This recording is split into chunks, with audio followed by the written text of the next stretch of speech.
묵상 간증 천국 열쇠입니다. 공동체에서 긴 시간을 보내며 저 자신을 돌아보게 됩니다. 세상에서 남과 비교하느라 지옥을 살아갈 저를 주님은 말씀과 공동체를 통해 제 속에 피해의식과 자기연민 우울증의 귀신을 쫓아내 주셨습니다. 그리고 아들의 초중고 시절에 아이의 ADHD라는 광풍을 지나게 하셨습니다. 또한 남편과 함께 시아버지의 회사를 이어받아 우리 손으로 억대의 어음 빚을 갚게 하시더니 마침내 남편이 새로 세운 법인 회사의 운영으로 안정을 찾게 하셨습니다. 그야말로 이것은 주님이 베푸신 오병이어와 칠병이어의 기적이었습니다. 이렇게 긴 터널을 지나 저는 이제부터 고난 끝 행복 시작이라고 생각했습니다. 그런데 주님은 자녀 고난으로 제게 찾아와 너희는 나를 누구라 하느냐고 질문하십니다. 딸은 재수하면서 압박과 부담감을 느끼며 힘들어했는데 결국 수능 당일 3교시에 시험을 포기하고 나왔습니다. 그 시험에 대한 두려움으로 대학 포기 선언을 했고 지금까지 대인기피로 혼자만의 시간을 보내고 있습니다. 아들은 대학 3학년으로 편입을 하고 사회복무요원으로 복무 중이었습니다. 그러다 예기치 못한 공황 발작으로 아무것도 할 수 없는 상황이 되어 복무를 중단하고 치료에 전념하고 있습니다. 저는 공동체에서 저의 뿌리 깊은 세상 가치관을 말씀으로 돌이켜 살아났습니다.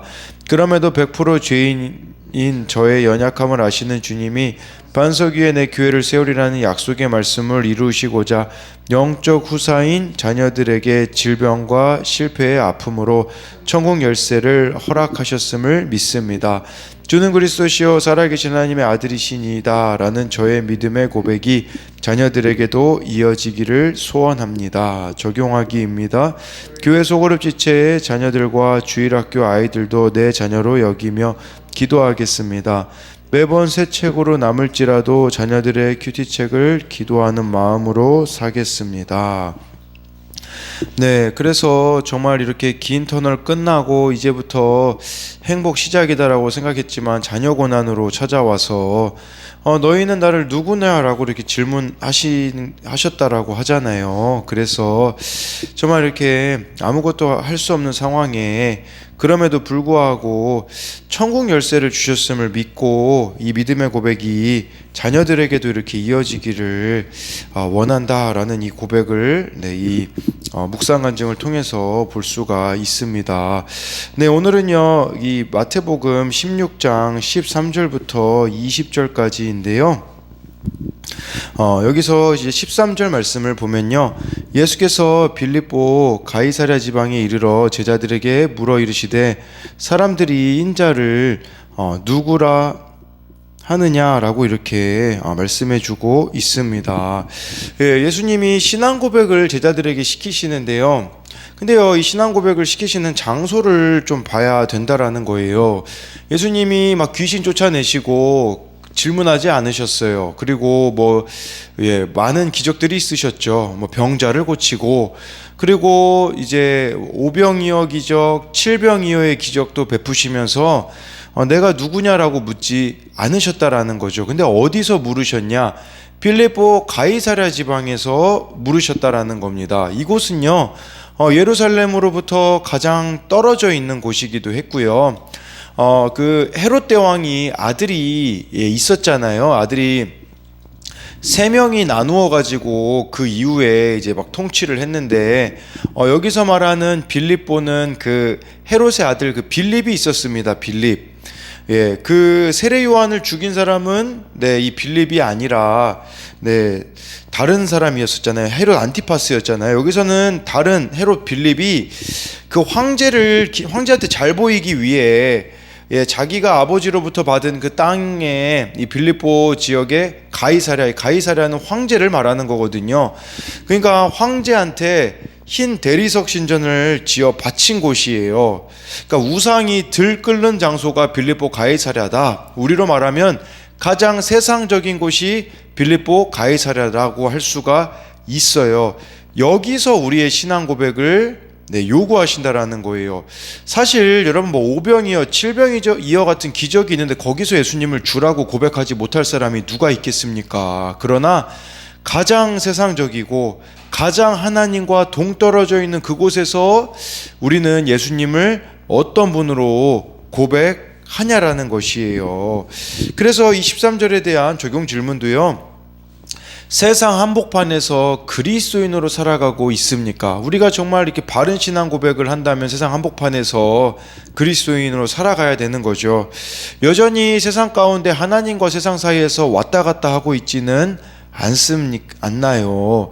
또 어떤 화려한 것에 눈이 팔려 있습니까? 이 빌립보 가이사랴가 세상의 화려함을 말하는 것인데, 그 화려함에 우리가 취해서 예수님을 보지 못하고 있지는 않는가, 이거를 돌아봐야 한다라는 것이죠. 그랬을 때 제자들의 대답은요, 이제 14절부터 16절까지 보면 나오는데요. 이르되 더러는 세례 요한, 더러는 엘리야, 어떤 이는 예레미야나 선지자 중에 하나이다. 15절에 이르시되 너희는 나를 누구라 하느냐. 16절에 시몬 베드로가 대답하여 이르되 주는 그리스도시요 살아계신 하나님의 아들이시니다 라고 이렇게 고백해주고 있습니다. 네, 그래서 사람들은 뭐 세례 요한, 엘리야, 예레미야, 선지자 중에 하나라고 하는데, 예수님이 직접 물으시죠. 너희는 나를 누구라고 하느냐라고 했을 때, 그때 시몬 베드로가 주는 그리스도시요 살아계신 하나님의 아들이시니다 라고 이렇게 신앙 고백을 하고 있습니다. 그러니까 이 약속된 메시아다, 네, 이렇게 고백을 해주고 하나님의 아들이라고, 또 주는 그리스도라고 이렇게 고백을 해주고 있는 것이죠. 그러니까 이 우상들이 판치고 있는 빌립보 가이사랴에서 이렇게 예수님을 살아계신 하나님의 아들이라고 고백을 하는 것이에요. 우리도 세상 한복판에서 이 신앙을 고백해야 된다라는 거예요. 예수님이 메시아입니다. 하나님의 살아계신 아들입니다. 그러니까 사람들 앞에서 나의 신앙을, 내가 예수님 믿는 것을 고백해야 된다라는 것이겠죠. 네, 그래서 근데요, 이것은요, 여러분들이 신앙 고백을 어떻게 하는지는 어떻게 알 수 있냐면요, 여러분들이 예수님을 어떤 분으로 고백하는지는 삶에서 내리는 결정들을 보면 알 수 있어요. 네, 무엇이 내 인생의 주인이 되어서 살아가는지를 보면 알 수가 있습니다. 근데 많은 사람들이 배우자를 그리스도로, 돈을 그리스도로 고백하는 사람들이 너무나 많다라는 것이죠. 정말 예수님이 여러분들에게 그리스도가 되고 있느냐라는 것이죠. 그러면 참 이렇게 신앙 고백이나 죄 고백하기란 어려운 것이 아닐 수 있어요. 근데 내가 신앙 고백을 세상에서 못하겠다면, 죄 고백을 못하겠다면 여전히 세상이 우리의 주가 되어지고 있다라는 뜻이 아니겠습니까? 그래서 이 14절부터 16절에 대한 적용으로는요, 나에게 있어서 예수님은 어떤 분인가요? 예수님이 너는 나를 누구라 하느냐라고 물으시면 나는 무엇이라고 대답할 것입니까? 나는 주께 사랑과 믿음의 고백을 어떻게 하고 있나요? 그렇게 고백을 했지만 베드로처럼 주님을 부인하는 죄를 지은 적은 없나요? 또 한 가지는요, 배우자와 자녀와 성공과 학벌을 그리스도라고 고백하고 있지는 않습니까? 네, 그래서 이 17절 말씀에요, 예수께서 대답하여 이르시되 바요나 시몬아 내가 복이 있도다. 이를 내게 알게 한 이는 혈육이 아니요 하늘에 계신 내 아버지시니라 라고 해서요, 요한에게 그가 이 바요나 시몬아, 여기 베드로에게 복이 있다고 예수님께서 말씀하시면서 이것은 스스로 깨달은 게 아니라 하나님 아버지가 깨닫게 해주셨다라고 이렇게 말씀해주고 있어요. 여러분, 우리도 이 깨달음 가지고 살아가기 위해서 큐티하는 거 아니겠습니까? 하나님이 말씀을 깨닫게 해줘가지고 그 말씀을 가지고 우리가 오늘 일어나는 사건과 문제들을 해석하며 살아가는 것, 이것인 것이죠. 근데 우리는 자꾸 혈육으로 해석을 하려고 해요. 이 혈육이라는 게 무슨 말이겠습니까? 인간적인 생각과 인간적인 감정과 그런 것들로 내 삶을 해석하려고 하니 해석이 안 되어지는 것이죠. 하늘에 계신 이 하나님 아버지로 우리가 해석한다라는 것은 바로 말씀이 아니겠습니까? 근데 말씀을 읽지도 않고 기도를 하지도 않기 때문에 우리에게는 눈에 보이는 것이 전부라고 그렇게 내 생각대로 내 멋대로 살아가고 있지는 않냐라는 것을 봐야 되는 것이죠. 18, 19절에 보면요. 또 내가 내게 이르노니 너는 베드로라. 내가 이 반석 위에 내 교회를 세우리니 음부의 권세가 이기지 못하리라. 19절에 내가 천국 열쇠를 내게 주리니 내가 땅에서 무엇이든지 매면 하늘에서도 매일 것이요 내가 땅에서 무엇이든지 풀면 하늘에서도 풀리리라 하시고 라고 해서요. 너는 베드로라 라고 이름을 예수님께서 이렇게 지어주세요.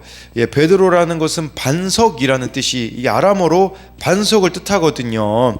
이걸 가지고 여기 이 반석 위에 내 교회를 세운다고 해서 베드로 이름이 반석이니까 베드로 위에 내 교회, 예수님의 교회가 세워져 가지고 이것을 카톨릭에서는 그렇게 해석을 했어요. 베드로 위에 교회가 세워졌기 때문에 베드로가 초대 교황이다.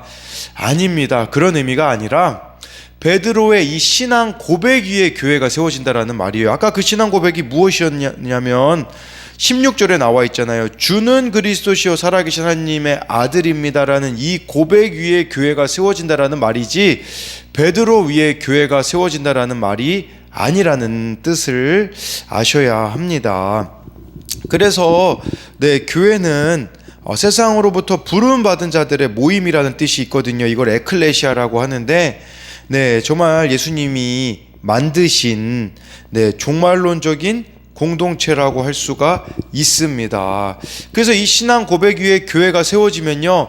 어떤 음부의 권세도 이길 수가 있다라는 것을 말씀해 주고 있어요. 근데 이 음부의 권세를 교회가 이기지 못하고 있다면 16절로 돌아가 봐야 돼요. 정말 이 신앙 고백대로 우리가 살아가고 있는가를 돌아보아야 한다라는 것이겠죠. 그리고요, 여기 또 19절에 보면 천국 열쇠를 내게 준다고 하잖아요. 이게 천국에 들어가는 그런 열쇠를 교회 공동체에게 또 준다라는 의미가 된다라고 할 수가 있는 것이겠죠. 우리가 천국으로 인도하는 그 권세가 우리들에게 주어졌다라고 할 수가 있어요. 그런데 중요한 것은요, 여기 나와 있듯이 19절에 내가 땅에서 무엇이든지 매면 하늘에서도 매이고 땅에서 무엇이든지 풀면 하늘에서도 풀리리라 라고 하잖아요. 그러면 여기서 땅에서 무엇이든지 푼다라는 것은 무엇을 말하겠습니까?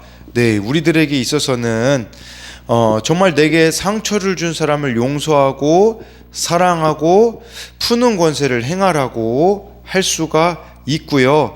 또 이것은 우리들에게 또 그런 의미도 있어요. 여러분들이 천국 열쇠를 가지고 있는데 전하지 않는다면 그 책임은 여러분에게 있다라는 뜻입니다. 이것은 에스겔 33장 8, 9절에 뚜렷하게 나와 있거든요. 거기 이렇게 나와 있어요. 가령 내가 악인에게 이르기를 악인아 너는 반드시 죽으리라 하였다 하자 내가 그 악인에게 말로 경고하여 그의 길에서 떠나게 하지 아니하면 그 악인은 자기 죄악으로 말미암아 죽으려니와 내가 그의 피를 내 손에서 찾으리라. 9절에 그러나 너는 악인에게 경고하여 돌이켜 그의 길에서 떠나라고 하되 그가 돌이켜 그의 길에서 떠나지 아니하면 그는 자기 죄악으로 말미암아 죽으려니와 너는 내 생명을 보존하리라. 우리가 천국 열쇠 가지고 있는데 전하지 않잖아요. 피값을 우리들에게 취할 거라고 하나님이 말씀해 주고 있어요. 천국 열쇠, 천국 비밀을 우리가 알고 있잖아요. 그런데 이것을 전하지 않는다면, 전해가지고 그 사람이 받아들이지 않는다면 이것은 피값은 우리에게 있는 게 아니에요. 근데 내가 전하지 않는다면 그 피값은 하나님이 우리에게 찾을 거라고 말씀해 주고 있는 거죠. 또 이것은 그런 의미가 되지 않겠습니까? 오늘 여러분들이 깨달은 것들이 있을 거예요. 말씀을 통해서 주시는 마음도 있을 거고요. 누구에 가가지고 이야기해라, 누구를 만나라. 근데 우리가 그거 순종하지 않는다면 이것도 바로 죄악된 것임을 가리키는 것이 아니겠습니까? 그래서 이것에 대한 적용 질문으로는요, 천국 문을 여는 권세로 내가 용서하고 사랑함으로 풀고 가야 할 것은 무엇입니까? 십자가의 은혜를 전하고자 내가 먼저 풀어야 할 서먹한 관계는 무엇인가요? 라고 해서요, 정말 우리에게 참 매이는 것이 없어야 된다, 이게 천국 열쇠를 가진 자의 모습이 아니겠습니까? 근데 이 빌립보 가이사랴 같은 지금 이 세상을 살아가면서 얼마나 우리를 올가매는 것이 많이 있습니까? 세상의 가치관으로 똘똘 뭉쳐져 있기 때문에 용서하지 못하고 사랑해내지 못하는 것도 참 너무 많은 게 아니겠습니까? 20절에요, 이에 제자들에게 경고하사 자기가 그리스도인 것을 아무에게도 이르지 말라 하시니라. 왜 그랬겠습니까? 아직 십자가를 안 지셔서 그래요. 예수님께서 십자가를 지셔야 되기 때문에 정말 십자가에서 죽으시고 부활하셔야 예수님께서 그리스도임이 확실한 모습으로 사람들에게 나타날 것이기 때문이라고 할 수가 있는 것이겠죠. 그래서요, 오늘 이 말씀을 정리하자면 세상의 한복판에서 여러분들이 예수님을 누구로 고백하고 살아가는지는 여러분들의 삶을 보면 알 수 있어요. 항상 하는 말이지만 실천론적 무신론자라는 말이 있잖아요. 실천론적 무신론자가 무슨 말입니까? 네, 예수님을 믿는다고 해요. 근데 그 사람의 삶을 보면 무신론자와 별반 다를 바가 없는 삶을 살아가는 그리스도인들이라고 일컫는 사람들이 얼마나 많이 있느냐라는 것이죠. 그래서 빌립보 가이사랴와 같은 그 세상 한복판에서 예수님을 주님이라고 고백하며 살아가는 저와 여러분들이 되기를 소망합니다.